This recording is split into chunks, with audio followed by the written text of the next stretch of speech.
Everyone, তো আজকে আমরা যাচ্ছি খড়িবেড়িতে চা খেতে। তো এখন এখানে আমরা দাঁড়িয়ে আছি, আমাদের ক্যাব আসবে তার জন্য।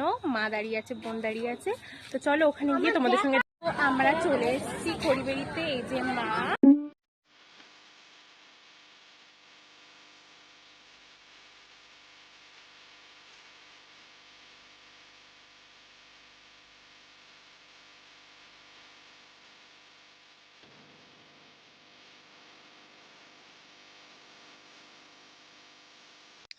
সুন্দর লাগছে আজকে আমার বনুয়ের মাকে। তো এখানে পাঁপড় খাওয়া হচ্ছে, তো এখানে আমি চা খাচ্ছি আর এখানে মাসি চা খাচ্ছে।